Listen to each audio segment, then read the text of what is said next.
Hello, folks, and welcome to the Friend or Foe Lounge. We have got the heroic quarterfinals coming up, which is going to be very, very exciting.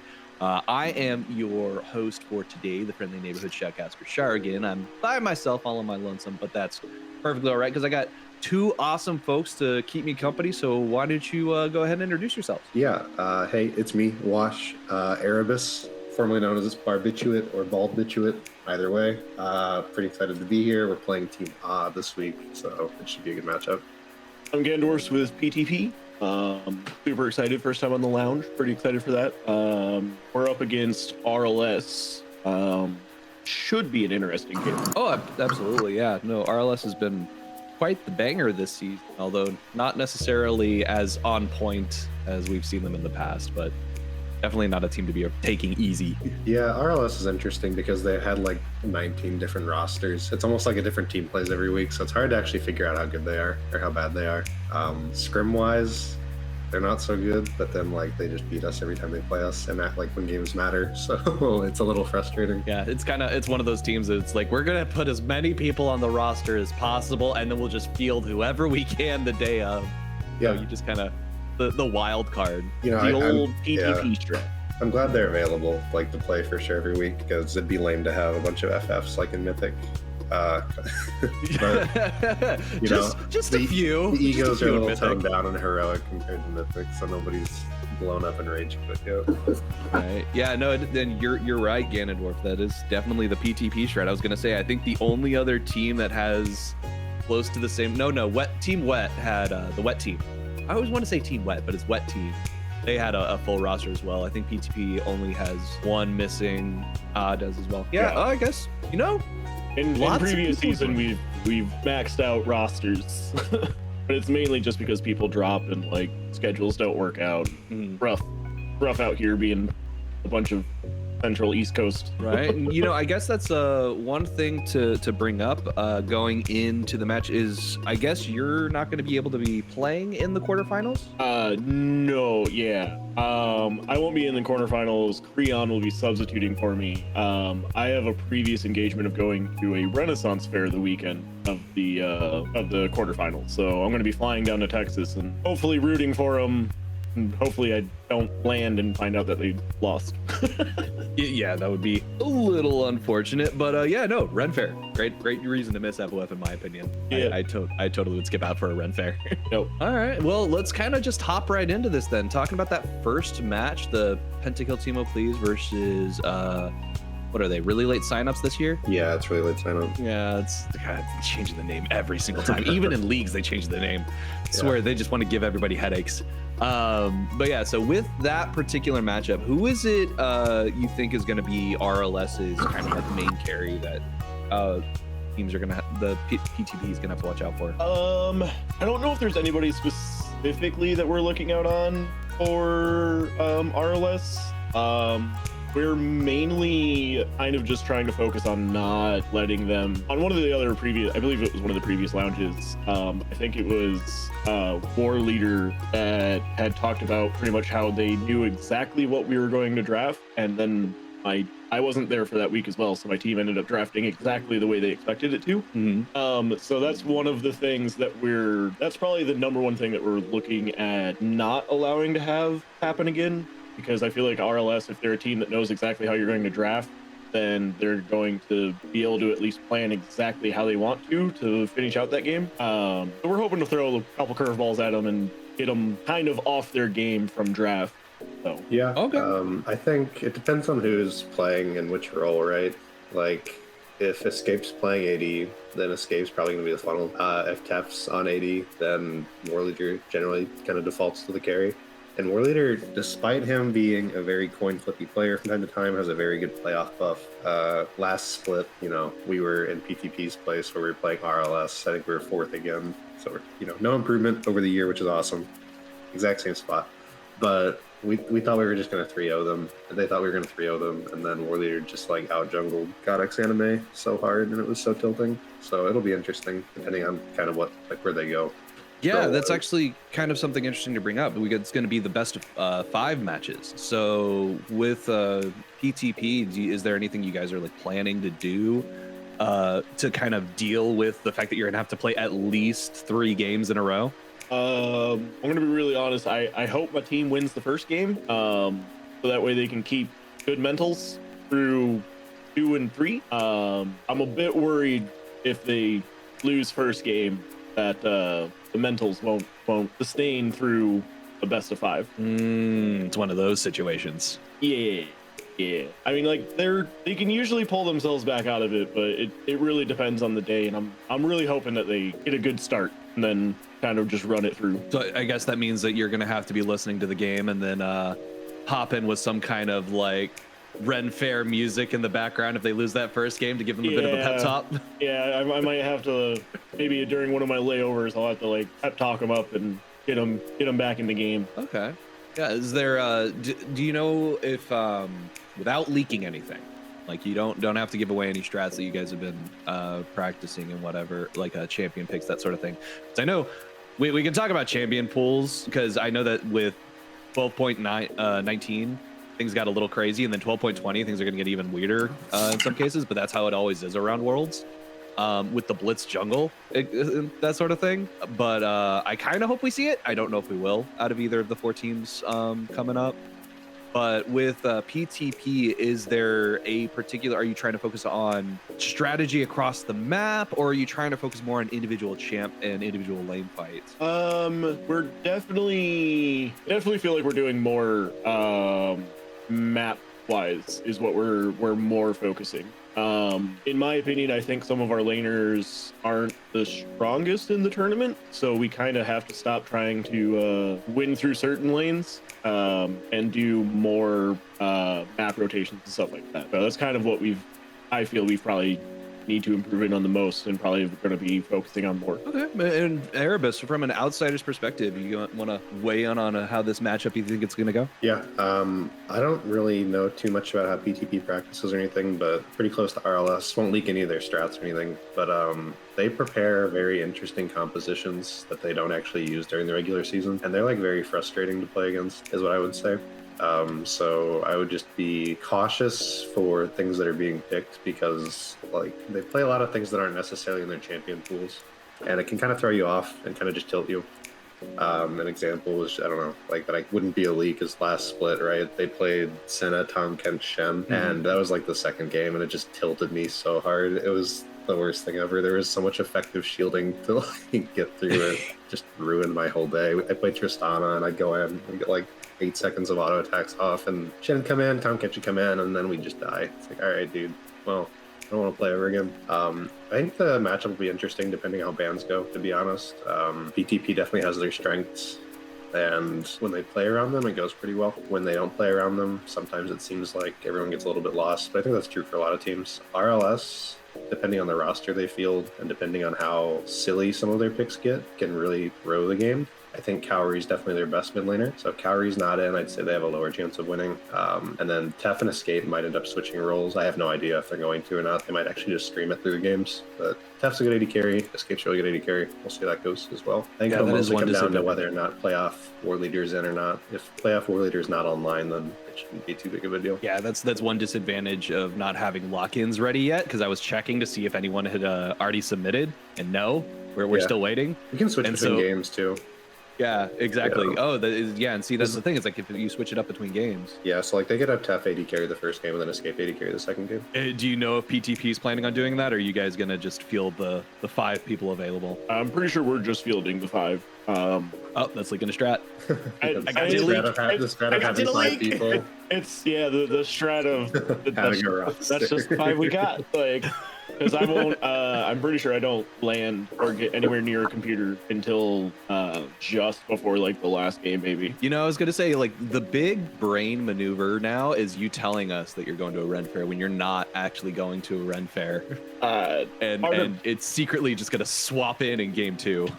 Yeah, part of me wishes I wasn't, but yeah. No, I feel you. Okay, yeah. So, do you have any predictions then? PTP versus RLS. How you think it's gonna go? What's the score gonna be at the end? I would probably go with 3-2, and it all comes, in my opinion, it all comes down to who wins the first game. If RLS wins the first game, then I think PTP will be able to come back and maybe take 1 or 2 games off of them. But if PTP wins the first game, I think RLS will probably get 1 game off of us, and then it'll be 1 or 2 games off of us, and it'll be 3-2. But that first game is going to be the, in my opinion, it's probably going to be the decider factor. I think it might be I don't know. I think it might be a 3-1 RLS, and just because PTP, like, unless they've like have fixed their issue of having to play through bot lane, I think it'll be pretty interesting because you could, like, previously you could just ban out Vanal and the game gets a lot more awkward for them. So I don't know if they've prepared to change that or not. But if that's the case, then Vanal needs to expand his champion pool a little bit. So if he's done that, or if they figured out a way to play through top or mid, I think it'll be a lot closer. But if they haven't fixed that issue, then I think RLS is just going to exploit that pretty quickly. All right. Well, with that, let's kind of hop over on down to the next game, which is going to be Wash versus Team A, the Burbs. Yeah, the Burbs. Yeah, the Burbs. So, Erebus, give me the rundown on what Wash is planning to do to absolutely raffle stomp Team A. We found out that if we don't prepare, we do better. Like the first half of the season, I mean, we didn't have our whole roster, right? Lama was gone in Israel for 4 weeks, and Wednesday hadn't played in like 5 months, so things are definitely different. But we found out with Brendan, or Fang over Fang, when we like actually prepare for games and like do a bunch of prep and things, we just kind of run it down. And if we don't talk about it at all, and we just kind of figure stuff out randomly, things go a lot better. So we did some scrims, which is more than we did last year. And we have only done 2 scrims for this week. And I think that's the entirety of the prep that we're doing. And then we're just gonna kind of figure it out on Friday. We're gonna see what happens. Okay. Is there any particular player on the? Well, I guess let's talk about like Team A specifically, because it's like they're the enemy team, the one that you have the most insight that you would feel free giving away. While I'm gonna have to trick you into saying stuff about your own. Jaffe's their primary carrier, right? Jaffe's pretty gross when he's on champions and he gets ahead. If you can shut down Jaffe, they definitely have a harder time winning. MXL and Rare Atom are probably some of the better players that I've ever talked to. I think MXL is a really good AD carry, Rare Atom's a really good support. They did this really gross thing where they went Misfortune Karma, and I had a shorter range AD carry, and I didn't want to play anymore. It was hard to see us. I didn't have a good time. But I think with Esports demos being gone, they're an overall weaker team. I don't think Katarina Ducount's necessarily bad, but their champion pool so far has been Katarina and Rumble. And Katarina, it doesn't really matter if you pick Katarina, right? Like, who cares? And you can just ban Rumble. So they're a very top-focused team, but their bot lane's pretty self-sufficient. I'd say if Jaffe doesn't get ahead, there's a pretty good chance bot lane can kind of fix it, but I think their mid laner is going to be a little bit of a liability. XT's really good when he's not tilted. If we can tilt XT, it'll be pretty free. So I think our main goal might just be to tilt XT. So what I'm hearing is jungle invades, jungle invades, jungle invades. Maybe not even jungle. Yeah, I mean, just perma ward. Go bug him a bunch, make him angry, and then have, lose mental warfare kind of game.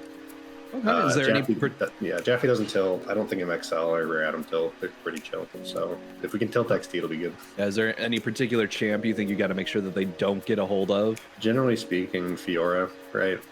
Probably don't want to give them Rumble just because it's a comfort pick. We don't really care about the Rumble pick, but if their champion pool is Katarina Rumble and we ban the Rumble, like, please just pick Katarina. It'll be pretty free.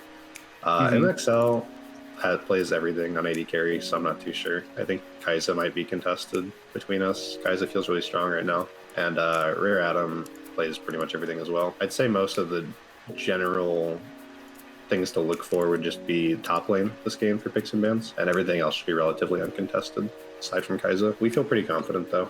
We felt pretty confident last split, but I think this split's a little bit different. I think we could probably...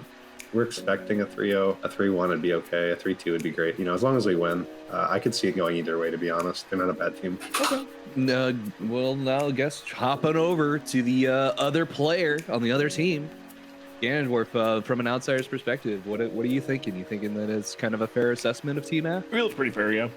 You just can't let Jaffe get his comfort top lanes, and I mean, I think Team Wash has the... I think they have the game in the bag. It's going to be 3-0, 3-1. You cursed us. I don't know. Probably. Last split, everyone was like 3-0 Wash versus RLS, and we just got dog walked a little bit. Looks like Jaffe's spamming Fiora top. Man, don't do that. It's gross. Whatever. All right, we'll just ban Fiora.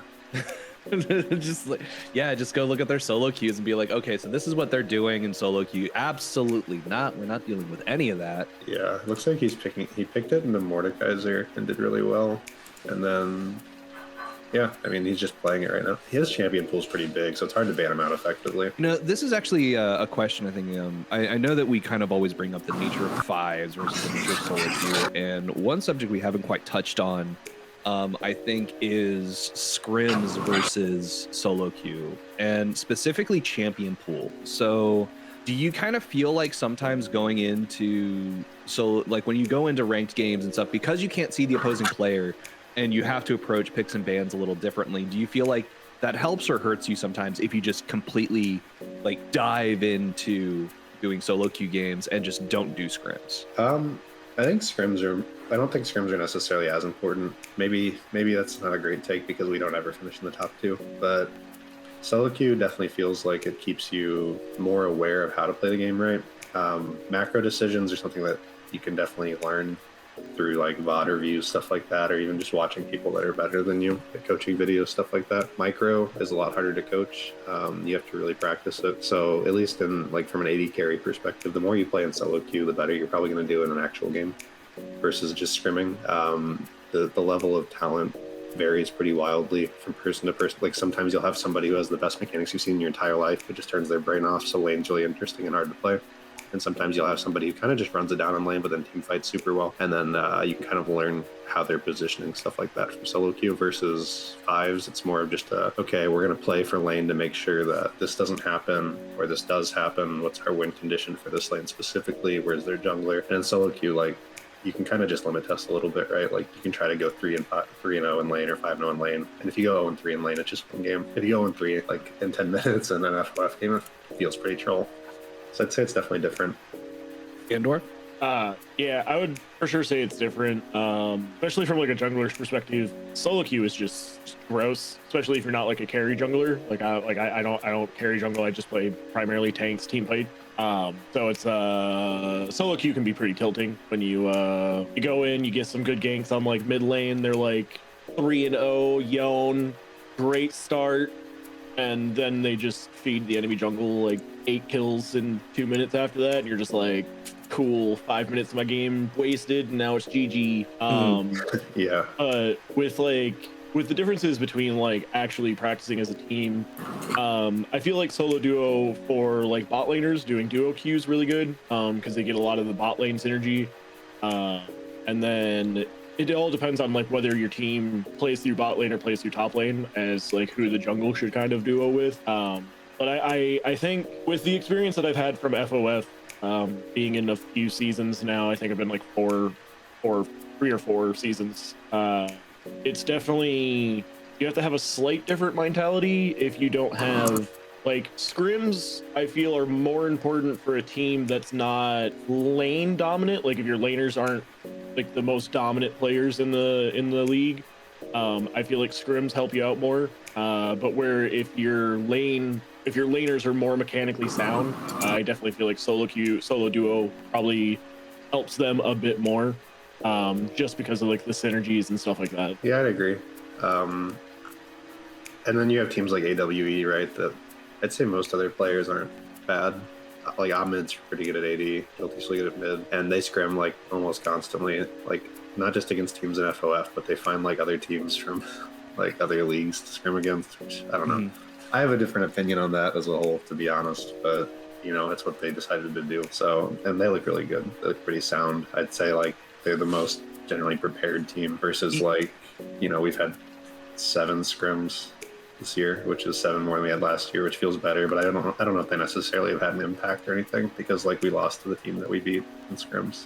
So yeah, no, the reason I bring it up is because I had this thought of like with Clash, you can see your opponent's champion pool, right? It's like you were looking at Jaffe's op.gg a few minutes ago, and you're like, oh, he's just spamming Fiora, so we're gonna ban Fiora.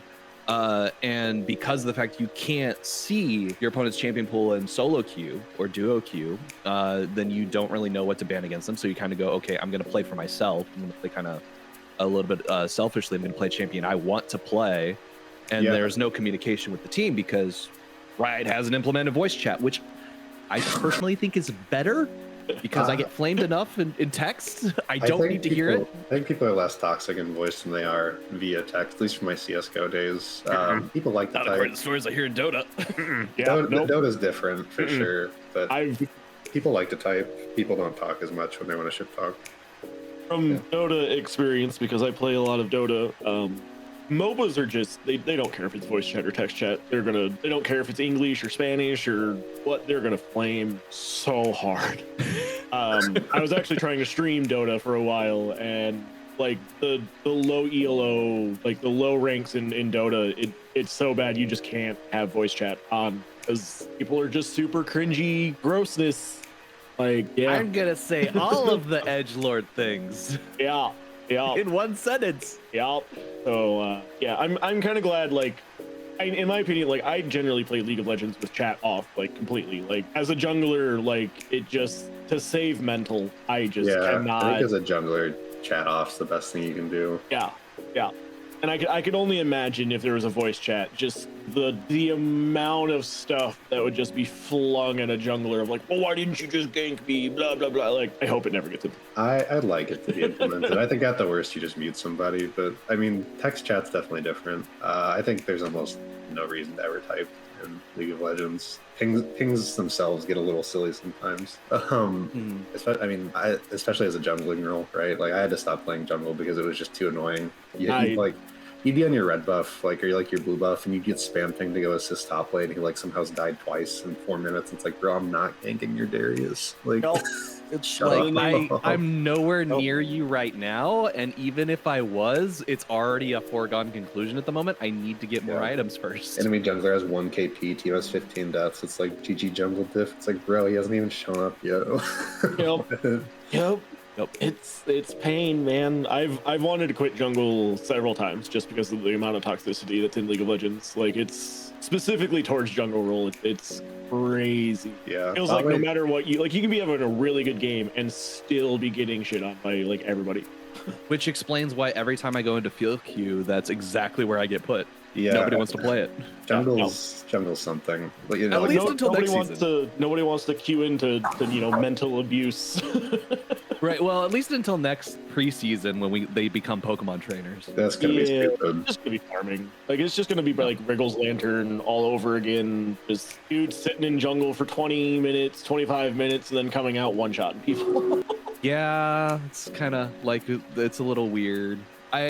I don't know what it is. It's like for me, League of the Summoner's Rift. It's like I don't want to say that it's gotten stale, but it's definitely not as fresh as it used to be. Is the best way to describe it. And it's like I really wish they'd do something to revamp the whole map like they did in season 8. I've been playing since season 3, and like I'd say 9 years of a game keeping my attention is pretty good. I definitely don't like the game, but like I'm not gonna stop playing it. It's a weird dichotomy, isn't it? Like yeah, League is I probably hate League of Legends, but like it's not a game I like playing at the same time. Exactly. It's like it's the only game I've ever played that I felt this way. It's pretty frustrating. It is. It's like nothing can waste your time. Like, I think it's just like the sunken time fallacy, right? Like it just sucks because like you can get into a game and 4 minutes in, it's going to be 40 minutes long and it's just going to suck. It's like, oh, there goes 40 minutes of my time. That was stupid. And even if you win, like you win 2, you lose 1 in ranked. You have like what 13 LP. And then it's like, okay, that was 3 hours for the equivalent of 1 win. And I feel like that's part of the reason why Friend or Foe has done so well is we've created this opportunity in this space for people who want to waste that 40 minutes, but they want to feel like they're wasting it towards something that matters in a sense. Yeah, the general, I'd say FOF structured like a more interesting version of Clash. Clash kind of sucks right now. Like in tier 1, you'll have people from like gold 2 to like Grandmaster, and it just feels weird, and it doesn't feel like it's a super good use of your time. And it's also only like 3 games, not too interesting. FOF, there's the magazine, the production's great, you meet a lot of cool people, and then you have like these kind of continued rivalries that build stuff like that. So it's definitely interesting and a lot more fun. I'd say I probably wouldn't have been really playing League for the past year or so if it wasn't for FOF. Yeah, I agree with that sentiment. Like FOF I mean, I love and hate League. I think it's because the highs that you can get from League are extremely high, but the lows from League are also extremely low. So that's why I think there's so much of a love-hate relationship that most people have with it. Because like if you have a super killer awesome game, like it's just you just feel great. And then if you get stomped at, or if like a lane gets stomped at before 5 minutes, and you're just like, cool, this is gonna be a slog. Nobody's gonna surrender. We're gonna be here for 40 minutes hoping for one misplay by the enemy team, and it's just not fun. So. Oh, all right. So it's like, yeah, there's a lot going on, and it gets pretty nuts for sure. And so I'm excited with these quarterfinals coming up. I'm not gonna lie, I'm excited that the end of the season is also coming up. I'm just like, please, just I want a break. Yeah. I want it to be over, which it's like we really appreciate y'all like sticking it out. So going into, I guess, like, where do you think the semifinals and then grand finals are going to end up? Like, how do you think that's going to finally shake up for the heroic teams? I mean, obviously it's going to be PTP versus Washed in grand finals. Right. Yeah. Obviously. Yeah. If that doesn't end up being the case, then I think it's going to be In the Trees versus AWE. I mean, I don't want to just pick the top two teams, but AWE definitely feels like the best team. I mean, like, they practice like way too much, to be honest, for fun league. Like, guys, chill. I get it, but like, dude, come on, for real. They're all pretty good. They practice so much. They have a coach they pay, right? Like, they really kind of live up to the name of 1499 Esports this year, like by a lot. But like because of that, they feel like way too strong. They're just overly coordinated, and then all their players are like pretty mechanically good. In the Trees, I don't understand. Like, they're just very good at playing together. I guess they've been playing together like pretty seriously for a while. Because like mechanically, they aren't super crazy besides Foe Explode. But they just kind of win. Like, even if they're down a few thousand gold, they usually find like a mistake someone makes in a team fight, and they come back and kind of win it. I think. I wonder if that has to do with the fact that they like scrimming more than solo queuing. They don't. Do they even scrim? I thought they didn't even play League. Or maybe just 5-manning. Like, they played I think they just play Earth all day. Like, straight up. Yeah, I think some of them aren't available to play at all, and some just play Earth all day. Yep. But like, I'd say they seemed unbeatable with Fish top lane and Broccoli mid. Evolve Noob's not bad, but I think that roster was better. I think with this roster, RLS could beat them, but my favorite to win is AWE. Dark Horse would be us. But I think it's probably going to be one of the top 3 teams that ends up winning. What about you, Ganandwarf? Yeah, I think AWE has it, honestly. Like, they've just been really, really solid this whole time. I think with INT, now with Evolve Noob back, I agree that the roster seems a lot weaker. So I feel like AWE will definitely take higher, and probably take the final or grand finals. If Team Wash gets through, I think Wash could actually take out INT. I would be excited for PTP to go against INT, especially with their new roster, because I kind of want to change that last game that we had against them from an L to a W, but they had a lucky Samira ult, so I don't want to change that back. Me, dude. Right. I hate Samira. I love Samira. I make my team ban Samira against Samira players. Yeah. It just makes me so angry. I hate that champion. Yeah. She's so entertaining. She's not, dude. It's just like voice lines. 80 carry Katarina. Like, there's so little skill expression in being able to get like perma conquer, lifesteal, execute ultimates off. It's just lame. I feel like I'm like doing the most mechanically when playing that champion. The combo is pretty straightforward to like proc and stun ult. It's just like, it may be straightforward, but it just feels good. Samira's very good at punishing minor missteps, and it's very frustrating in a sense. I don't think she's like broken, but I personally don't really enjoy playing. Like, last split, I didn't like how everybody picked Jinx just because it was boring. So we would just ban Jinx because it's just boring. Like, please Jinx, what the hell? But Samira is just frustrating in a different sense. It's like, okay, well, you're down 60 CS, you probably shouldn't do any damage, but like, you build Tabby, you go Conquer, Shield Bow. It's so much effective health. It's a little lame, in my opinion, but whatever. So, you know, if you play Samira, it's a free ban for you guys, because I hate it. No, it's not a fun hero to go against. I dislike that she has an ultimates like an ultimate power ability that's just on one of her regular abilities that just stops all projectiles. It's literally just a better version of Xin Zhao ult, and it tilts me. Yeah, the 18-second W.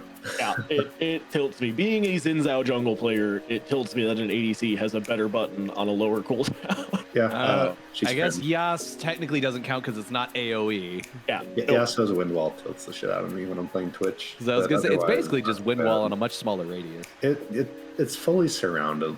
Like it surrounds all the way though. It's really frustrating. It doesn't last too long, and like her exploitable window is definitely pretty high for that. But if a good Samira player, like they just hold it right, and then it makes team fighting a little bit awkward because like one ult gets canceled, stuff like that. Yeah, I do wish it functioned more like a Darius Decimate, where it had a zone of effectiveness, and if you were outside or in, like if you were inside of that zone, then she would still get hit by the projectile. That would be nice.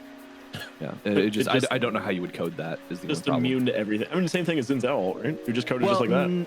Kind of, yeah, but it's more like, so like she destroys, but it's for the destroying projectiles thing. So it's like if you throw like, let's say like a Ziggs bouncing bomb, right? And she throws out her W late, then the bomb should still hit. But because of the fact that it's an AoE, it instantly destroys it no matter when she activates it, even if she activates it a few seconds late. So it could be on like its last bounce to hit her, and she last second cooldowns it.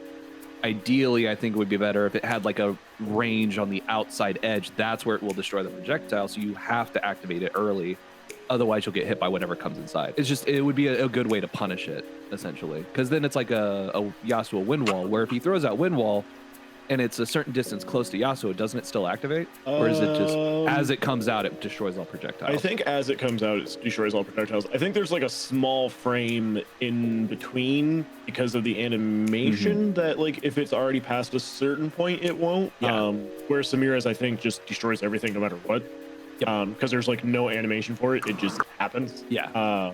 So maybe give it like a crescent animation. Something. So like, Yeah. so like as she throws it out, it creates like a crescent around her in the direction she throws it. I don't think she's a big enough issue to like justify changing her, but she's just No, annoying. it's not a big enough issue. I'm just saying like that was something I wish they thought about when they made it. Yeah. Well, talking about champs, I think we got a little bit of extra time here. We can talk a bit about the patch notes because patch 12.19 came out, which made Blitz Jungle a thing. Patch 12.20 is gonna hit before Heroic semifinals, so that's gonna be interesting because I'm already seeing some odd things in there. Yeah, 12.19 I don't think was overly consequential. A lot of it was weird buffs to like try to do off meta stuff, right? I think the biggest thing is Syndra is a lot stronger if you're good at Syndra. Yeah. For 12.19. For 12.20, looks like, I mean, Wukong's going to be stronger top a little bit. Evelyn's going to be pretty strong, to be honest. I think Ziggs might be coming back a little bit because with Minion Dematerializer, you can actually one-shot waves at this point with a little damage buff a lot sooner. And Rammus's self-slow being removed on W is going to be pretty strong. So, like, he won't be getting slowed after he activates his W. He might end up being one of the strongest junglers on the patch, if not the strongest. Yeah, that was kind of the one that stuck out to me just because I remember playing Rumble. It's like anytime you activate that, you're immediately just like basically stopped. Yeah, you become a slow little armadillo. Maokai and Aatrox nerfs don't seem like they're going to do too much. Set nerfs are pretty big for mid lane, and I'm really interested in why they're nerfing lethal tempo. I mean, I get it for melee champions, but there's not a lot of runes that feel good AD carry right now. And lethal tempo, like everyone's just kind of defaulting to lethal tempo because it's the one that feels the best, even though it's not necessarily like a great thing to take on like Misfortune, right? It doesn't do it too much for you, but it just feels better. I'm a little annoyed they're nerfing it, but we'll see. We'll see what happens. Wouldn't you think Misfortune would do better with something like Hail of Blades? Misfortune does really well with PTA. Just at least in lane. I mean, lethal tempo is going to outscale because it just gives you attack speed, right? And PTA matters less and less as the game goes on.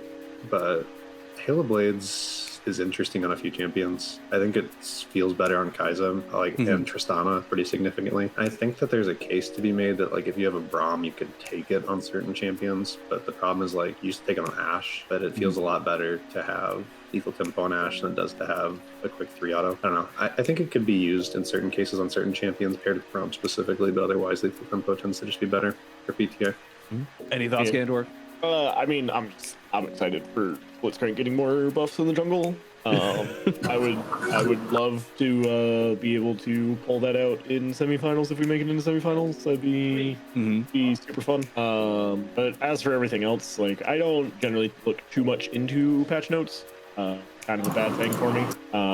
Especially when that random champion blows you up and you're like, why? What happened? Yeah, it's like, why did this all of a sudden change? I was glad to be ahead of the curve on the Maokai thing. I wasn't expecting to actually see it all the way into Worlds.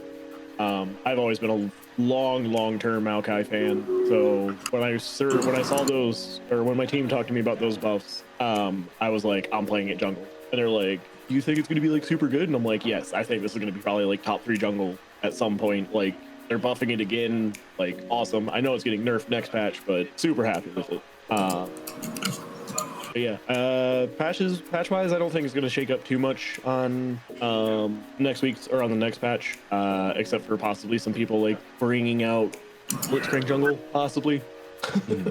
I'm not sold on Blitzcrank jungle.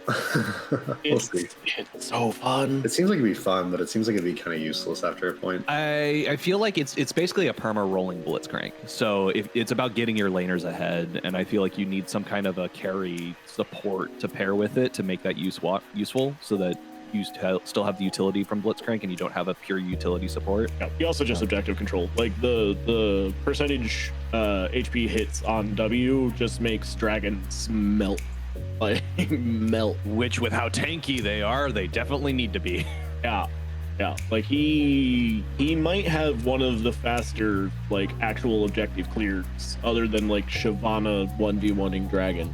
Like you get an early recurve on him and you can take that first dragon very quickly, like surprisingly fast. Well, that'd be something I'm certainly excited to see. All right. Well, if that's about all I really wanted to bring up over here, nothing particularly thrown out. I personally am excited to always see crazy off-meta jungle picks, and I want to see more of them. And I really hope that the jungle changes with the Pokemon trainer stuff. As janky and as dorky as I think it's going to be, I really hope that it does something to help off-meta junglers be a thing, because I would love to see a Yuumi soloing dragon and at level 1 in an actual game, because that's just hilarious. They should remove Yuumi from the game in the next patch. You're not the only person I've heard say that recently. A lot of people just do not like the cat at Too all. strong, too much healing, too much damage, too effective for how you can't target it, right? I don't know. It's just cringe. If you pick Yuumi, Like a pocket mercy. If you pick Yuumi, I hope you've made peace with your higher powers, because things are not going to be kind to you in the afterlife. All right, Erebus, Ganandwarf, anything you want to say before we close it out? Good luck, everybody. I hope that we don't get 3-1 again, so fingers crossed. Yeah, just good luck to everybody. It's been a fantastic season. I hope PTP makes it past quarters. Hope it's on a 3-0. I just hope everybody has fun. All right. Well, with that, folks, we're going to go ahead and close things out. Quick thank you to our sponsor, Logitech Gaming, Adobe Creative Cloud, and the Academy of Art. We greatly appreciate all of your support. It's been fantastic having that support going forward in this FOF project. We really appreciate it. And again, thank you to all of our players, all of the staff, because without y'all, Friend or Foe wouldn't exist. And with that, we're going to go ahead and close things out, and we will see you at the Heroic quarterfinals coming up soon, and on the Summoner's Rift.